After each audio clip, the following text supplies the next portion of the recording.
Hanya karena pakai sedikit teh hijau atau pucuk daun teh atau dicampur susu dan daging buah, bukan berarti minuman kemasan tersebut tambah sehat. Karena justru gimmick tersebut biasanya digunakan untuk menyembunyikan kenyataan yang sesungguhnya. Maksud saya adalah entah Anda sadar atau tidak, namun jenis-jenis minuman kemasan tersebut justru mengandung tambahan gula yang bisa lebih tinggi daripada minuman bersoda sekalipun.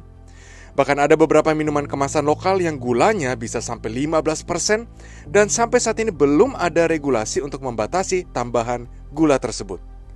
Dan sadar atau tidak, mayoritas dari Anda yang selalu komplain dan paranoid dengan zat pengawet pada makanan kemasan, padahal zat pengawet pada minuman kemasan bisa sama banyaknya, serta dikonsumsi jauh lebih cepat dan lebih banyak karena bentuknya yang cair. Jadi, kalau dipikir-pikir lagi, ini adalah contoh kemunafikan dan kebodohan tingkat tinggi. Jangan juga pakai alasan yang penting tidak berlebihan, karena pada dasarnya kita tidak butuh gula tersebut. Karena selain tubuh kita bisa memproduksi sumber energinya sendiri, kita harusnya mendapatkan sumber energi lainnya dari makanan alami, yaitu sumber karbohidrat asli apapun jenisnya. Jadi akui, Anda sebenarnya kecanduan gula. Menurut survei Sosial Ekonomi Nasional Badan Pusat Statistik tahun 2021, ada 47,9 juta penduduk Indonesia mengkonsumsi gula berlebih. Dalam sehari, rata-rata mereka mengkonsumsi 34,9 gram gula pasir, 4,4 gram kental manis, 4,1 gram gula merah, 3,3 gram kecap manis, dan berbagai macam jenis es 2,9 gram per harinya. Inilah bukti orang Indonesia gila gula. Diketahui dari total 4,1 juta penduduk dengan pengeluaran bulanan lebih dari 5 juta rupiah, 27,6% diantaranya terindikasi mengkonsumsi gula lebih dari 10% dari kebutuhan energinya. Sementara dari total penduduk dengan pengeluaran bulanan 2,5-5 juta rupiah, terdapat 27,1% yang mengkonsumsi gula berlebih dan berangsur turun seiring dengan pengeluarannya. Ini juga menjadi bukti bahwa orang Indonesia makin banyak uang, bukannya makin sehat, namun makin tidak terkendali pilihan dan pola makannya, alias makin rakus dan lapar mata. Dan ternyata menurut survei, penduduk Indonesia makin tua justru makin banyak konsumsi gulanya, padahal usia tersebut lebih rentan terkena penyakit kardiovaskular.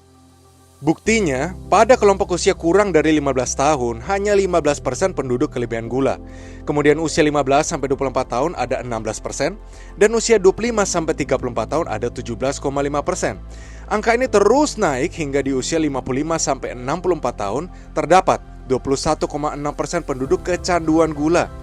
Memang makin tua makin sulit diatur, makanya harus sehat dan sadar dari usia dini supaya jadi kebiasaan yang baik.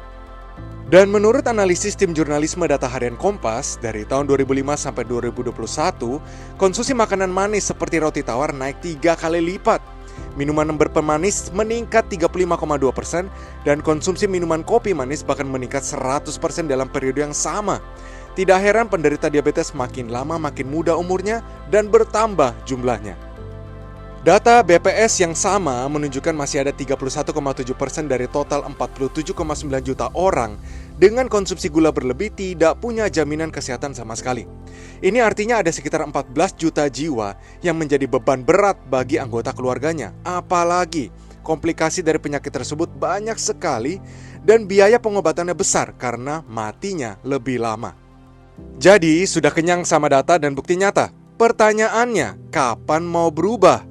Waktu sewaktu divonis dokter kena diabetes, stroke atau gagal ginjal? It's too late. Nyeselnya ampun-ampunan.